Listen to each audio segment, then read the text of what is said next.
Hello. All right. I think I see some people in the room. Uh, I'm going to clip over here to comments. And yeah, all right. Hey, everybody. Can you hear me? Yes. All right, Jill. Thank you. All right, Zach. Appreciate it. Zach, are you going to come on with me?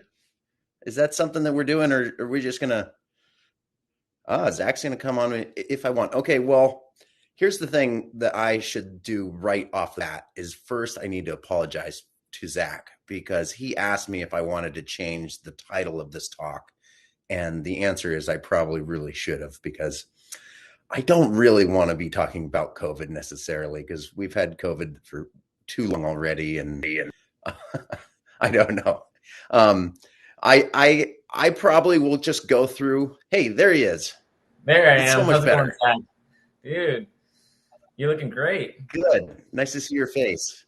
Yeah, I was just Yeah. getting into how I needed to apologize to you because number one is I really do appreciate you guys doing this, bringing everybody Well, together, and keeping the consistency of getting these events together is just really awesome. It enables me to kind of practice, which is a big piece of what I need to do as much as possible because I never know when I'm going to actually be talking to somebody that really has some influence yep. about tiny homes, and I want to have everything at the tip of my tongue. I want to be able to like be on my A game. Good, good. So Well, we really, really appreciate you being a part of it. And like you've done so many amazing things for the whole community. So right back at no, you there for well, sure. And thanks, Zach. you'll probably kind of maybe touch on it, but you got big one of those kind of meetings tomorrow afternoon, I think. I don't know if you're Yeah, diving Monday. into it. Yeah, Yeah. Monday. I have a Oh, Monday. Okay. Yep. um, Okay. yeah. Very I had cool. to push everything around a little bit on Zach, and he was very nice and flexible, and No didn't worries. even appear irritated, even though I know I made him probably a little All irritated. good. All good, man. Good, good. Well, All awesome. Well, right, Nino and Victoria, dude, thank you. Appreciate the love. Um, I'm sure plenty of people that are on this kind of know a little bit about my story, but I will kind of get into it, and I want to definitely leave some space at the end for some questions and answer. And Zach, maybe you can join me on that. okay. Um, but Sounds essentially, what all of my talks boil down to is that I'm kind of just a big cheerleader for the entire movement at this point, because I do believe very strongly that tiny homes. I'm a passionate environmentalist. I'm passionate about a whole lot of different aspects, affordable housing, and I feel like tiny homes has so much. Um, there's just so many common denominators with all yeah. of these passions of mine, and freeing up people's ability to live in tiny homes is really what my main objective is. So Yeah. in that role, I've been like more and more involved with kind of talking with people in the political sphere, trying to get them to come to our side and recognize that these prohibitions against tiny homes, whether that's on a foundation, whether that is on wheels, is just something that needs to go away and go away Yeah. yesterday because Yep. it's about freedom, and in our society, your options equal your freedom. Yeah. So Absolutely. Well, if um, you want to take it away, you're already crushing it, man. I'll disappear and then I can jump back on for the Q&A time at the end or whatnot. Yeah, I do have a little bit of like a PowerPoint here that I'll share Okay. with people if I can do that. Yeah. Share Well, my screen. yep. I'm gonna do Yep. it. I'm gonna click it. All right, thanks, Zach. Yes, absolutely, man. Good to see you. Okay.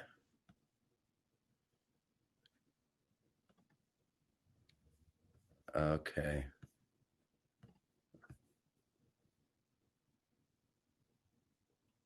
All right, I'm gonna do that later. Sorry, I got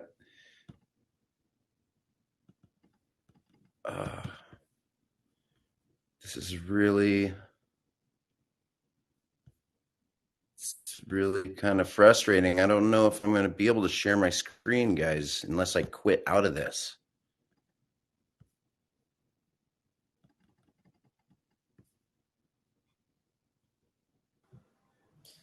You can always feel free to email it over, and then I can share it or whatever too.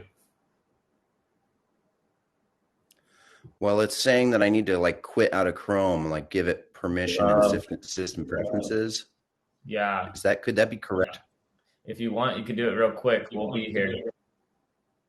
Whatever you want. Okay.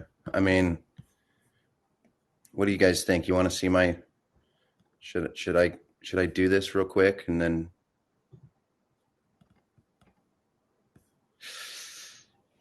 We're getting a all right. yes.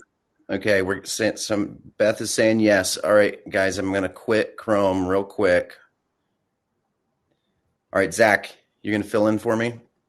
Yeah, absolutely. Right here. I'll show him some magic tricks or something. Okay. All right, we'll see you in a second. Okay. Um,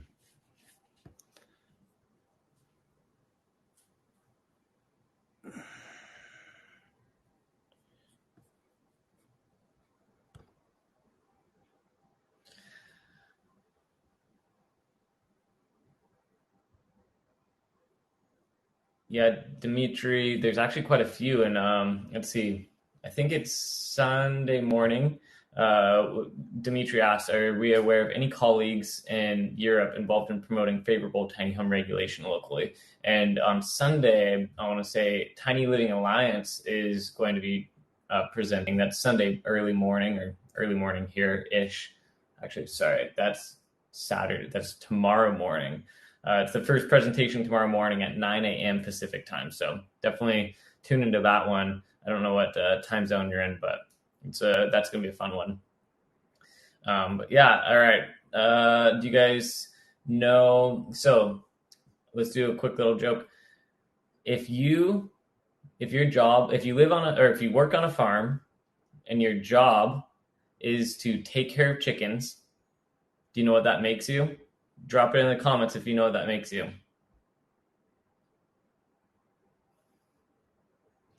Whoever gets it right gets something cool.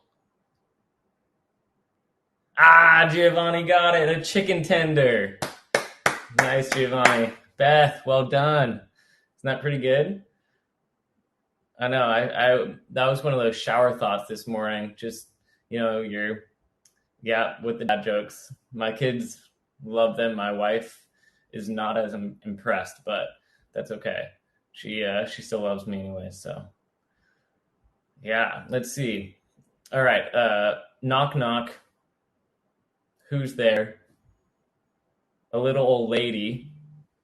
A little old lady who? Ah, you didn't know I could yodel, did you guys? Oh, Zach's back. Zach's back. why is it? It's still giving you troubles? Yeah, it won't Yeah, we got really. the Zach squad here. Zach squared. You can feel free to email it over if you want or whatever you want to do, and I can share it. But Um, wait, what's run the world entire screen? It won't let me share my entire screen, but it'll let me share. Jeez. Before it gave me an option. You wouldn't know how to do that, would you, Zach? If I go into system preferences, oh, it says I have to allow it. you're on Chrome, right? Yeah. Let's see. Um, Screens. let's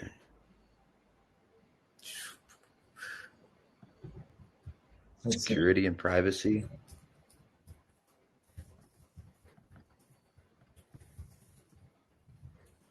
Let's see here. It says open a new tab, enter locate the extension, click enable. I think if you go into preferences Mm-hmm. and then you go into extensions, maybe you can. Nope. I nope. That's wrong. Didn't work. Darn it! I should have just done it when I said. No worries. Well, I mean, I guess I could just turn this into some question and answer. yeah, whatever I you mean, want to do.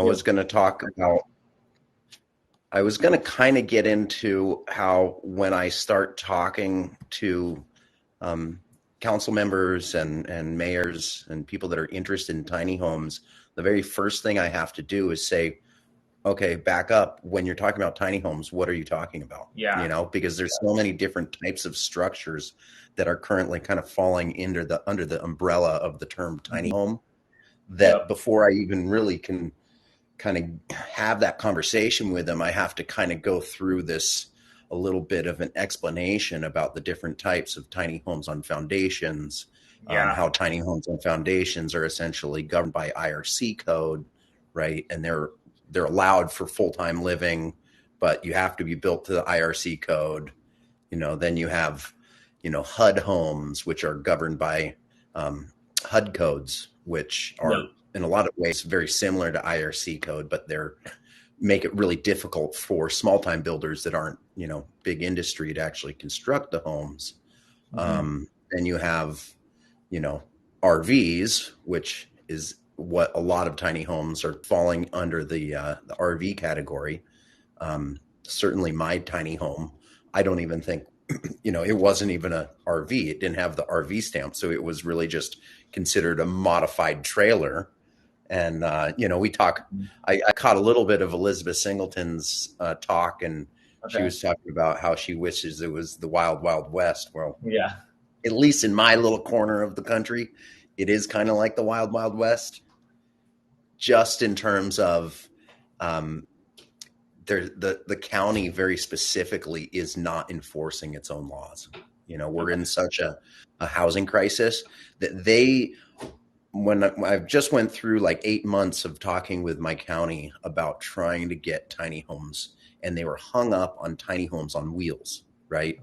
And I was trying to show them what was been happening in California, where we're getting ordinances passed along the lines of something we're calling the ANSI Plus route, Okay. which is essentially requiring homes or saying that if a home is built to the park model standard, but then we're also building it in excess of those standards, that they are permissible for full-time occupancy, Okay. right? That's cool. And so trying to get them to kind of look at that for tiny homes on wheels, Mhm. and basically got to the point where it was kind of a dead end because there's a state law in Washington state that says that local municipalities, they can make up their own rules for housing as long as they are not less than the IRC regulation. Okay. So they're saying like, yeah, go ahead, you can make up your own rules as long as those rules exceed what Yeah. is in the state building code, right? Hmm. Okay.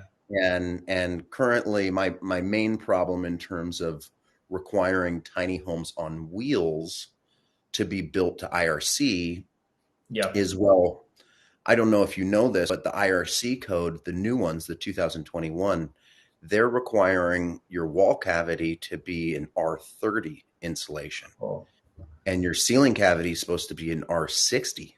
Oh, And that's so, already in the 2018 codes, the wall cavity was an R21, which is yeah. achievable with a 2x4 wall cavity, Yeah. but you have to use the most expensive closed cell Yeah. foam, right? It's Uh-huh. the only type of insulation. So you can't use any of the, more kind of environmentally leaning insulations that are out there, like hemp or denim or Mhm. wool. It forces you to spray plastic inside your walls, which Yeah. is not, I don't have anything really against it. I'm not like really sensitive in terms of chemicals, but I just don't think that it's, we shouldn't be setting up rules that only allow for that style Yeah. of Yeah. insulation. But anyways, let's open it up for questions, because I'm not going to get my presentation, and we're already 15 minutes into this. I promise that I can talk for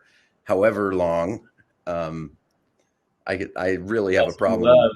actually shutting up about tiny homes. It's That's what we annoying to all my friends and family. love. So So let me good. go over to the comments actually.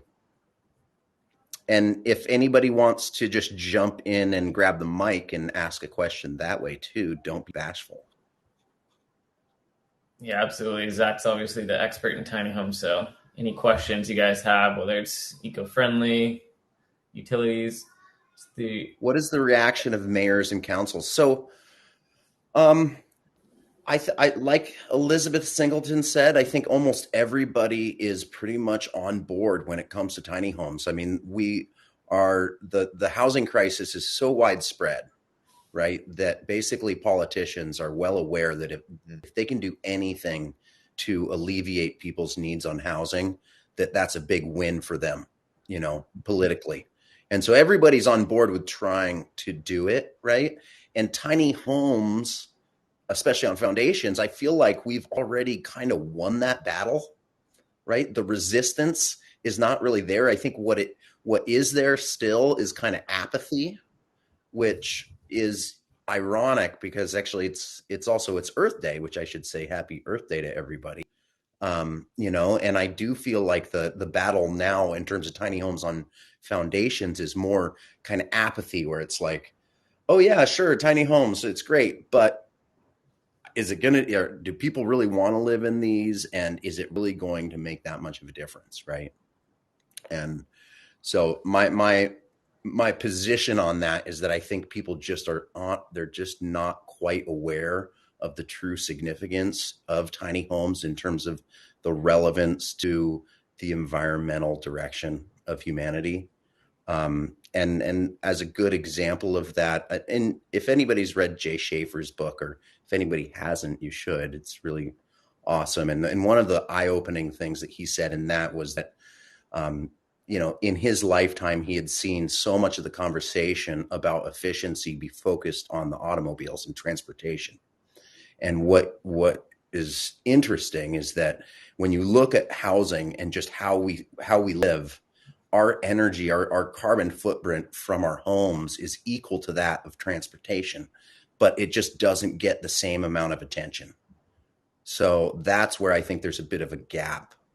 Um, so let's see. Are you aware of anyone? Okay, Elizabeth is filling in for me. Thank you, Elizabeth. Plant-based foams.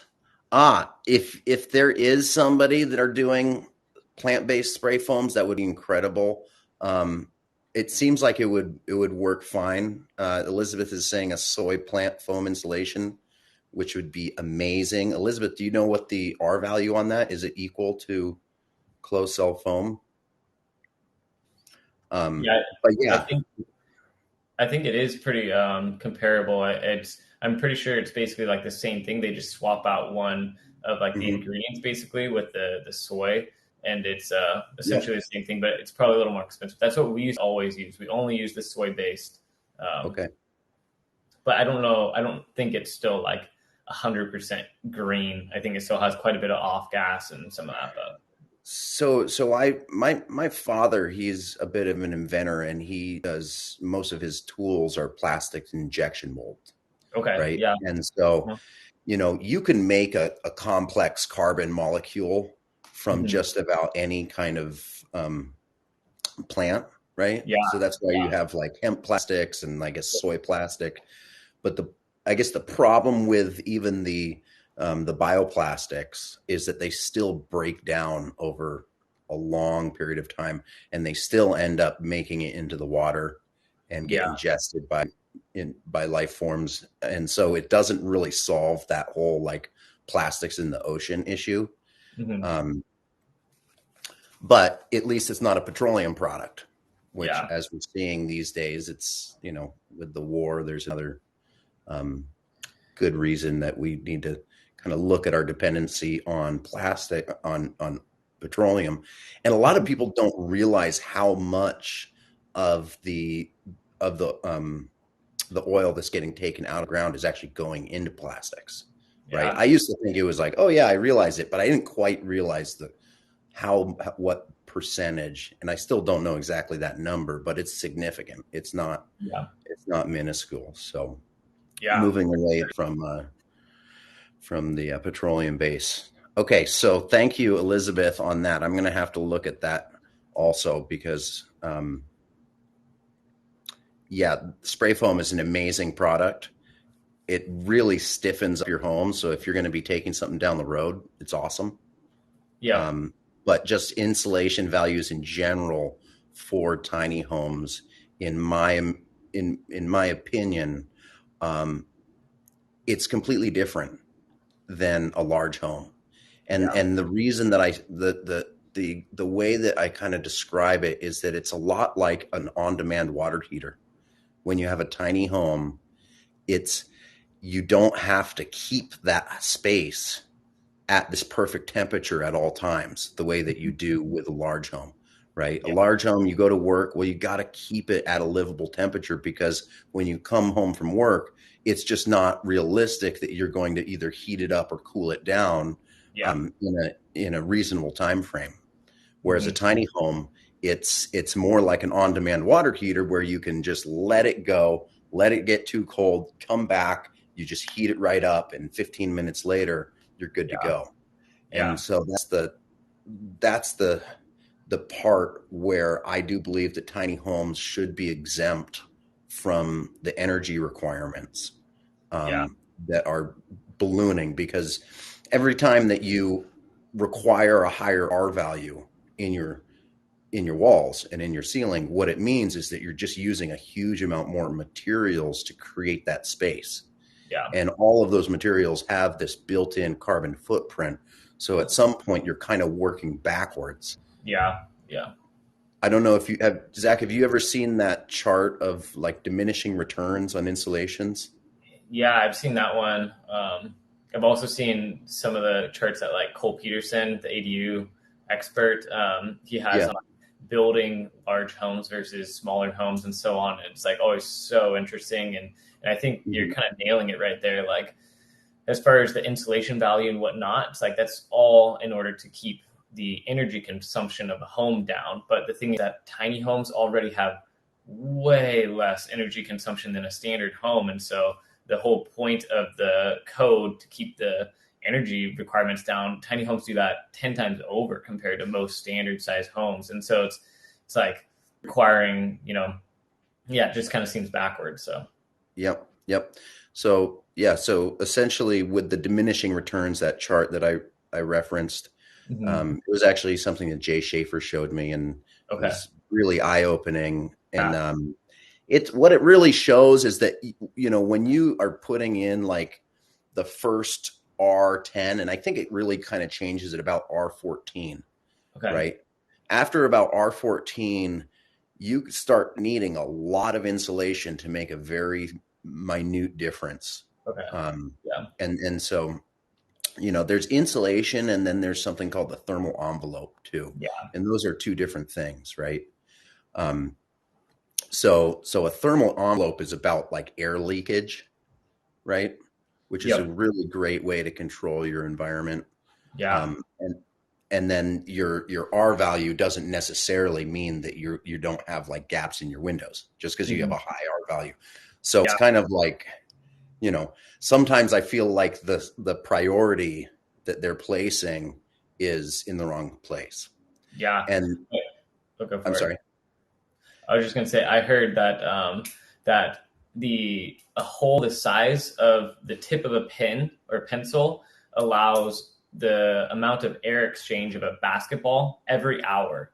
And so if you have a hole that small, it'll allow air exchange of a basketball. So that's a really tiny hole. If you have, a bit of a bigger hole, so much more just volume of air is exchanged every single hour. So even if, like you're saying, if you had, R60 in the walls and the ceiling, but you have like one tiny little hole inside of your tiny house, like it's not going to make that much of a difference. The entire air exchange is going to happen almost regardless. So, Yeah. Yep. So there's different two different ways that building codes are met, right? You have procedural codes and then you yep. have prescriptive codes.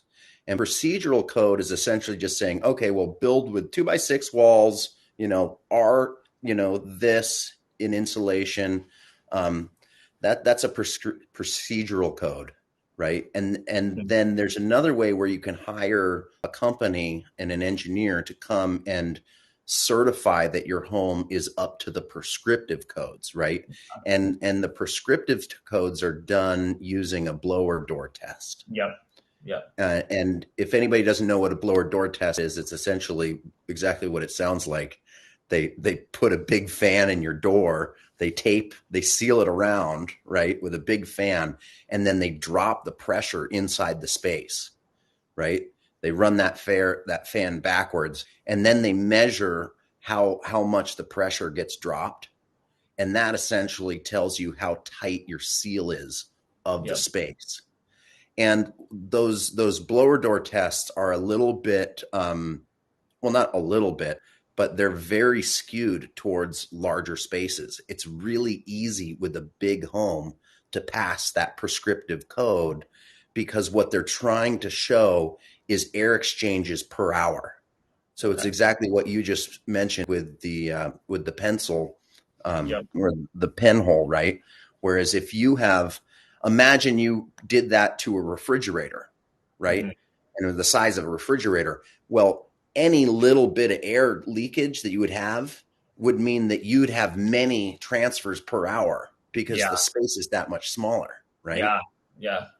And so there was a woman named Hope Mendina, who is an ICC official, who actually she put in it was going to be added to Appendix Q for 2021, and it was basically an energy requirement that would have changed the way that they they look at the prescriptive codes. Okay. And unfortunately, for very kind of just, can I say BS?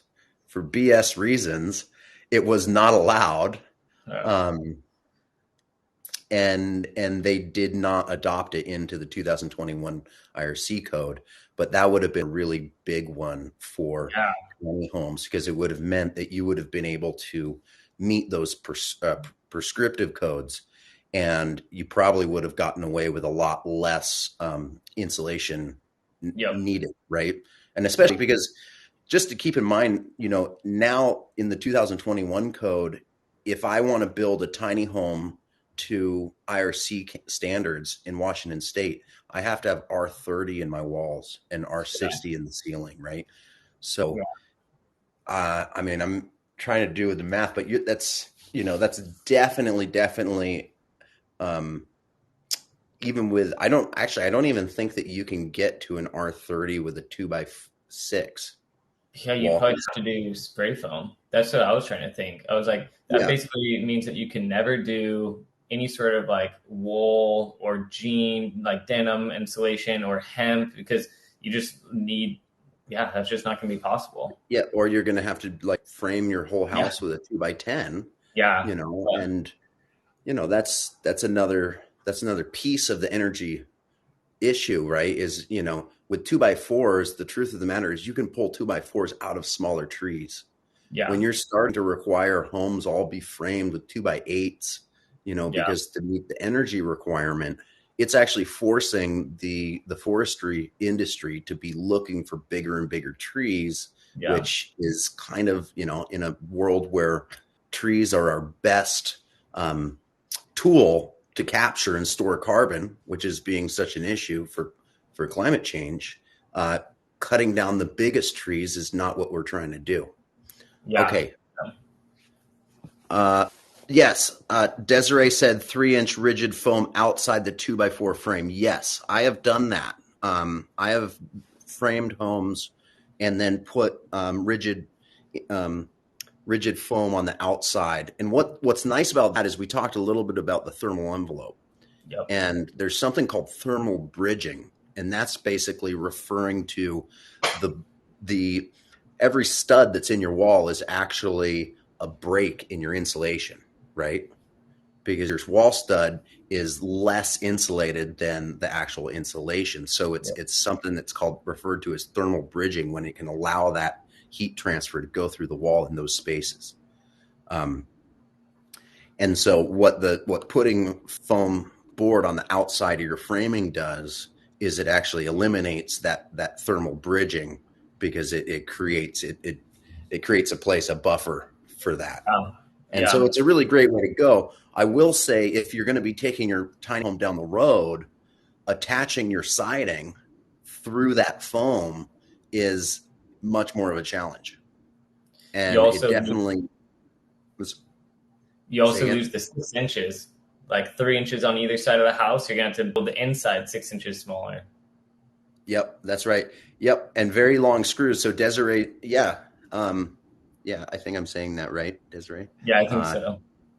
is she's saying using long screws? Yes, and that's the solution. It also is, just as a builder, I know it's a it opens up more room for problems Yeah, when definitely. you're having that gap. So it's something that I think it's great, but for a highly mobile tiny home, you got to be careful with it. Okay, Absolutely. I'm not doing a very good answering these questions, but I No, appreciate you're you with me. crushing it. Um, People are asking let's see kind of the about. biggest resistance and biggest selling point in small communities. Well, one of the things that I feel very strongly about that's powerful for tiny homes that people overlook is that in especially rural communities, with Operation Tiny Home, we have these programs building tiny homes for homeless veterans and working in a lot in rural communities. And these rural communities are particularly disadvantaged when it comes to affordable housing, because the go-to method of creating affordable housing is in apartment complexes, right? And a lot of the rural communities are particularly um, resistant to apartments. And so that's why tiny homes are this kind of model where you don't have to, you can achieve something for a reasonably price, um, that doesn't require building these large developments, which are really just not very practical in a lot of these rural communities, and are also really not desired. And like Elizabeth was mentioning, it's you you can kind of operate in the world of, hey, this is how it should be, or you can kind of operate in the world of, like, this is the way it is. And what I've found is that, yeah, tiny homes, although they may not be the most, they might not be as efficient in terms of the construction and cost as building apartments. They work in a lot of areas where apartments won't. And that's, I think, something that is a little bit lost on the general environmental movement. Is an environmental movement wants to just say, hey, apartment buildings are more efficient than anything, everybody should just live in them. And they forget to realize, like, actually there's large swaths of our country that don't necessarily, apartments aren't really functional for that space, and they're not really desired. And so, although tiny homes might not be the perfect solution in an urban setting, they're really fit perfectly for creating affordable housing in these more rural settings. So basically that was my long-winded answer to uh, uh, Tamsin Taylor. Tamsin Taylor. Um, to your question about the biggest resistance, the biggest selling point. That's my kind of selling point, is focusing on, for smaller communities, is showing how this is, we don't necessarily need to be just using these large development to create affordable housing. And these large developments, as a lot of people know, they end up having a pretty high price tag anyways, right? And what's further is that very, very few of them ever get built with anything but federal funding or federal subsidies, right? And tiny homes, in my mind, is a method of creating affordable housing that enables human beings, real people, to kind of be their own housing solution and not necessarily be so dependent on federal dollars and tax dollars to do the heavy lifting. It kind of puts it into people's power, and it's a way of creating affordable housing, in my mind, that politicians can do just with swipe of the pen, where it, instead of like dipping into the coffers, dipping into their resources and actually funding these affordable housing projects, it's just changing the rules. so people can do it themselves, and that, you know, the third party, the private sector can step in and actually, you know, do what it does best, which is create a product and figure out how to lower the cost on it. Yeah, I think that's definitely pretty critical and crucial. And I mean, we've seen a lot of kind of tiny home communities, and we had a handful of them that we were trying to put together that fell through because of, you know, one reason or the other. A lot of the time it was like because of the being able to resale, and the banks weren't going to lend on it because they couldn't find comparables to, you know, match up like, hey, what's a good comp on this? And so Yeah. to, you know, just basically the perceived like, oh, it's tiny homes, it's going to bring down the value of all the other homes in the area. It's like, no, that's not the case. Just because it's a smaller footprint, it's actually going to be way more expensive than your home on the price per square foot. Just because, like we were talking about with Elizabeth, like the smaller you build, like you still have the same, you know, one toilet and one kitchen sink and a lot of the same just like expenses that kind of roll over. You're just getting rid of a lot of some of the extra space, and that's the cheap space. And so it's going to be a little more expensive per square foot. So it doesn't actually lower people's, you know, prices. It actually, in my opinion, it shoots up their prices of their housing around and whatnot. Yep. So Yep. yeah. Well, we do a lot of assistance for villages, tiny home villages for veterans and non-veteran communities as well. And that is definitely something that gets overlooked, right? And Susan, yeah, let's let Susan grab the mic. But Okay. what gets overlooked is that actually, especially with a lot of the veterans population that I'm working with, is it's really a dignified way to assist somebody to give them their own space. Yeah, for And, sure. you know, and that security and just that like sense of ease of just, you know, that dignity, I guess, of just having your own space goes a long way in terms of kind of the mental health of the people that are living there. And it just is not necessarily, doesn't feel the same when you have a unit with somebody above you, somebody below you, and people on both sides. Yeah. Hey there. Susan, Hey, welcome. sorry that I don't have my camera right now, but so following up on the question about the small communities, Mhm. the person who originally asked that question asked, and I'm in Texas, so I relate to this. But we have the same problems in Tennessee and a lot of other places.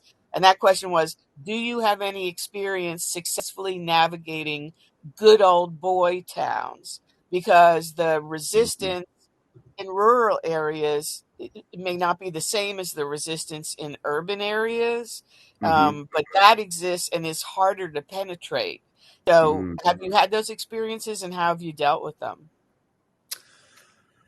You know, my feeling is I definitely change my talking points depending on the audience, big time, right?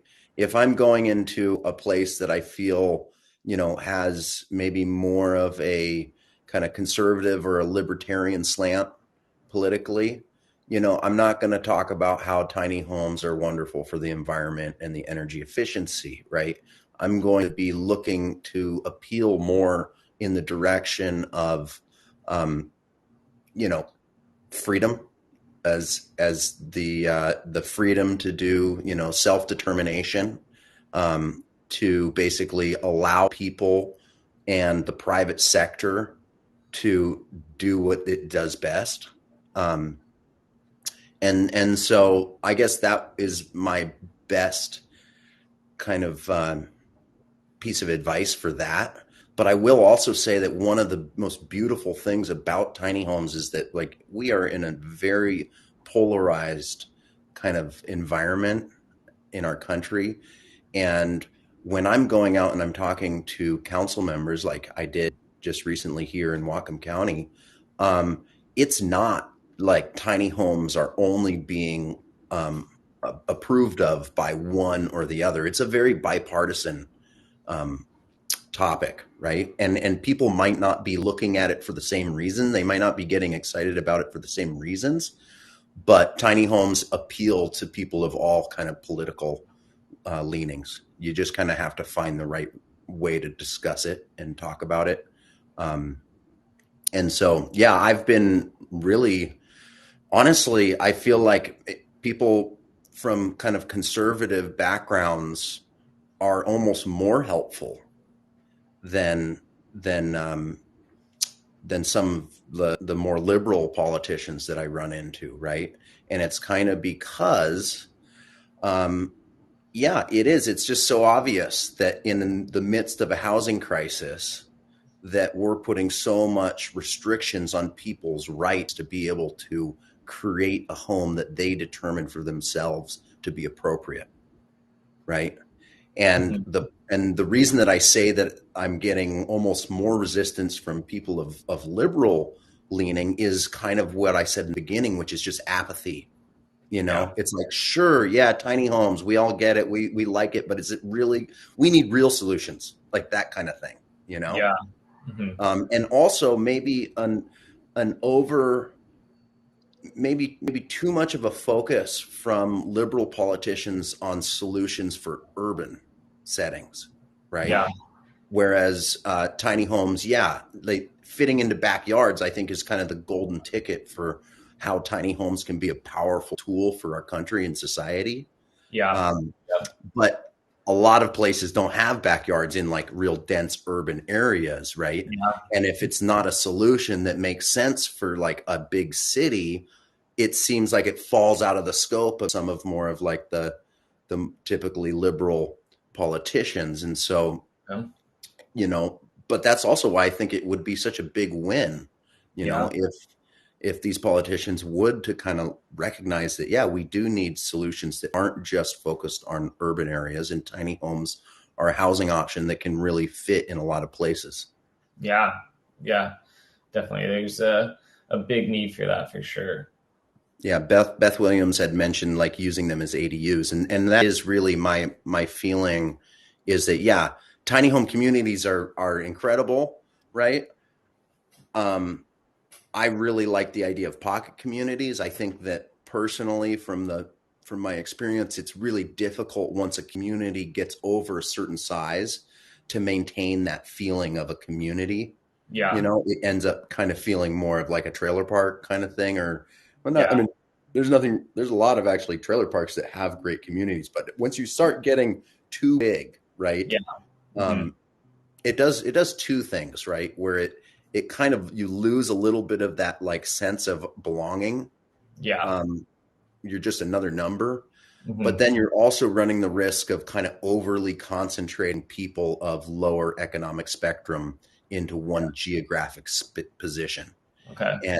And tiny homes as ADUs, um, I just think is an incredible solution, because not only does it kind of create higher density in our cities where we really need it, so people Yeah. can work closer to home, maybe Yeah. even ride a bike more often to work. Hmm. But it also, because it's a large house and a small house right next to each other, it kind of inherently intersperses um, a spectrum of housing and a spectrum of affluence in our Yeah. communities. And that's been really proven to be quite powerful to a whole range of kind of later life outcomes. Yep. And essentially, there's a study that I think is incredible, and should be.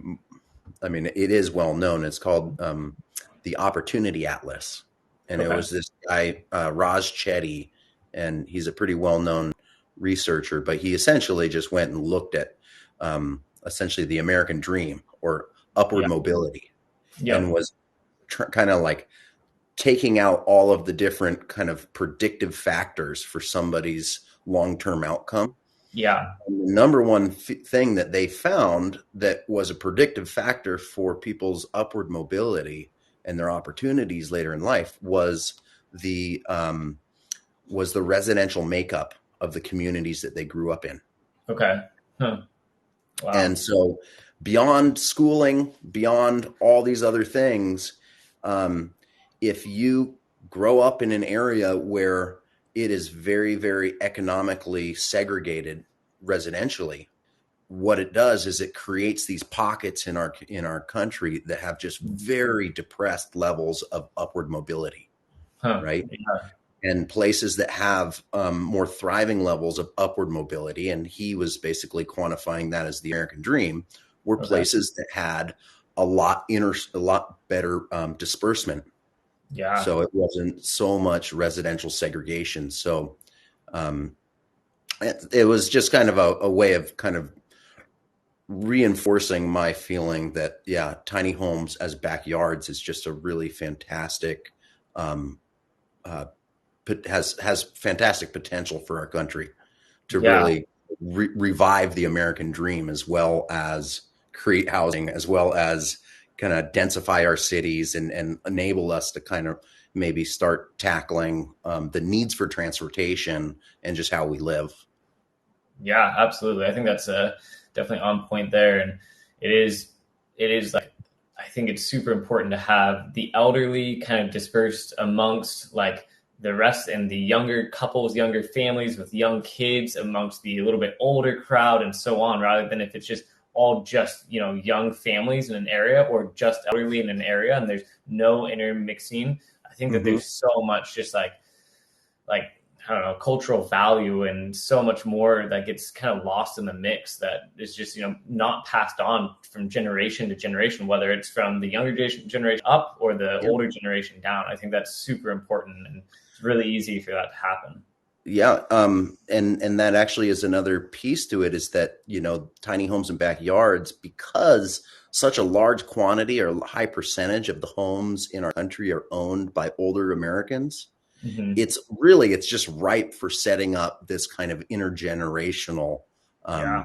synergy, if you Yeah. will, where you Yeah. have, an older person or an older couple that has a large home, and you get a younger person or a younger couple or a younger family in the backyard. All of a sudden you have assistance with security, Yeah. maintenance of the home. There's just a lot of good that can come out of that. And I think the flip side is, yeah, I think there's a lot of knowledge that can be passed down, um, from older Americans, that gets lost when we don't have any contact. Absolutely. And a big piece that I talk about is the need for reinforcing people's ability to be support structures for each other. Yeah. And tiny homes and backyards has this real power. I see it very strongly, working with homeless veterans. Is that um, there's this scenario that happens where, when somebody goes onto the street and finds themselves on the street, they don't just go from living in a house to on the street, um, overnight, right? Hmm. Typically, what happens is people fall in hard times. They'll move out of their place. They'll start, staying with a friend or a relative. They'll wear out their welcome in that space. They'll go to the next friend that can assist them. But after three times of kind of leaning on somebody, what Hmm. ends up happening is people stop asking. Yeah. They may still have support structures, but Yeah. it's such an undignified existence. Yeah. And just knowing that you are inherently are, um, an intrusion on someone's life. Hmm. It's not just an intrusion on someone's life, it's also a very undignified way to be. And people will, after a couple experience of feeling like they are hindering somebody else's lives, they would rather just sleep in a tent on Hmm. their own volition, Wow. right? And so there's a lot of people that are in a situation of homelessness or near homelessness, that have friends and families that really would love to help them. Yeah. But the idea that you're going to open up your couch to somebody for a long-term stay is just not very practical. Hmm.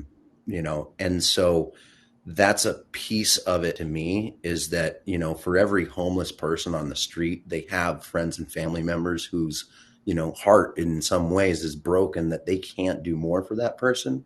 Yeah. And tiny homes and backyards, and especially movable tiny homes and backyards, because it's not a permanent house, right? Hmm. It makes it easier for somebody to go ahead and feel like they could provide that space. Yeah. Yeah. And so for homeless veterans, especially, allowing homeless veterans, or allowing anybody to have a tiny home and then connect with some loved ones and have it in their backyard. I mean, not there's a lot that can come from having not just a space, not just a dignified home, but also having enough connection, some socialization and friends around to kind of open up opportunities, maybe Yeah. provide jobs, Mhm. um, introduce you to, the girl down the street. Who knows, Yeah. Yeah. You never So know. yeah, tiny homes and backyards. I'm a really big fan of the potential for it. And Yep. and so that's why, and movable tiny homes really changes the game. I don't know if you've seen many of the statistics about accessory dwelling units. Well, a tiny home on wheels in a backyard essentially is a movable accessory dwelling unit. Yeah. But the problem with accessory dwelling units is there's a very frustratingly few of them that end up on the rental market. Yeah. Right. Okay. And so it's like ADUs, or these laws, like California and Washington both have ADU laws, Hmm. but those ADU are very few and far between ending up actually assisting with the issue of affordable housing. They're Yeah. getting built mostly for, guest homes. I Okay. think I think over 50% of them get rented to a family member when they do get rented. So Yeah. it's not like it's actually being offered. Yeah. Um, and it kind of almost works against the goals of affordability, because now you've just taken a property that was, $500,000. You Yeah. put a $200,000 tiny home in the backyard. All of a sudden, you have a $650,000 or Yeah. $700,000 Uh-huh. property, Yeah. right? Um, so, what I like to say about that is that there's a lot of homeowners that, maybe on a fixed income, that could really use a rental income, Yep. that can't afford the construction expense Yeah. of creating the tiny home on the foundation in their backyard. Yeah. Yeah. Allowing the tiny homes to be on wheels, what it really does is it totally flips that dynamic on its head, because it enables people to distribute and kind of share the upfront cost of creating Yeah. it, right? Yeah. Absolutely. Um, so that's, I think, another piece of why tiny homes on wheels as accessory dwelling units have so much potential. Yeah. Okay, Absolutely. so I have not been answering questions here. Does No anybody worries. want? Everybody's loving it. You're just saying that to make me feel good. No, no, it's actually like what you're saying is revolutionary in the sense of what's the issues that we have going on, whether it's this country or other countries. Like, there's just a big issue in that area, and the type of things that you're proposing are definitely like on point to solve the issue. And like you said, so many people just kind of like, tiny homes. Like, nah, let's get to a real solution. It's like, well, Yeah, that is a real solution. Like, if we could find affordable financing, like really good affordable financing for tiny homes on wheels, and open it up to where, whether it's a, young person just out of college or anything like that, and they could mhm. actually afford to get a tiny home on wheels and go park it in somebody's backyard. Now, the person who parked it in their backyard, they're getting extra money every single month, and it's just helping everybody all around. So, Yeah, real yeah, and solution. well, yeah, no, it is, and I think that another piece of it is it's frustrating that kind of the more broader kind of environmental movement isn't also kind of jumping on board with tiny homes. And Mhm. I mean, people, I think, especially people that work in kind of environmental initiatives, they're kind of more like, yeah, tiny homes, but it kind of comes back to that same thing of like, but we need a real solution, you Yeah. know, Hmm. we need solar panels, like, and they don't stop to think like, actually, no, we need a combination on all fronts of effort. Yeah. We need to look at the energy sources and try to change our energy sources, but Hmm. we also need to look at our consumption Yeah. and try to really look at ways that we can reduce the demand for the energy and not just Yeah. shift the source of where the energy comes from. And Yeah. tiny homes, what people don't realize, and that I see, that I feel that people don't realize, is they think that it's just about moving into a tiny home. And what I'm seeing is tiny homes are actually in a way for us to change the way that our cities are designed, Yeah. Yeah. right?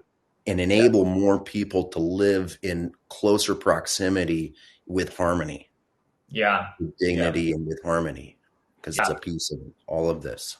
Yep. So That, it's yeah. about, how can we shift as many people as we can to not actually needing to drive, so Yeah. that they can live close enough to work where they can just take an electric bike or Yep. whatever. Um, Yep. Living closer to public transportation. This is what tiny homes have the power to do for us. It's not just about the affordability of the space or the Yeah. energy consumption of the space. It's really about kind of like utilizing all the tools that we potentially could have Yep. when we go to design a city. Yeah. And I Yeah. think I'm almost up. There's only two minutes left, and I think that the last piece that I would like to kind of bring into the conversation would be that it's also about realigning our housing stock with the needs of our population. Yeah. There was this amazing report put out by the AARP called Making Room. Okay. If everybody hasn't heard about it, you definitely should. And it's basically just showing how the demographics have shifted so much over the past five decades, Okay. that now only 20% of our population is living in nuclear families, right? Okay. Wow. So it's essentially we've been overbuilding homes that are designed for families, when at the same time the way that our population lives has shifted so greatly.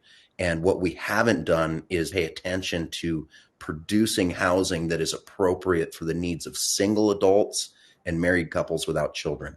Yeah. And Yeah. if tiny home is anything, it's an appropriate, well-designed space for a single adult or a married couple without children. So Absolutely. Yeah. yeah, it's in Yeah. my mind, it's really about realigning our housing stock with the needs of the population.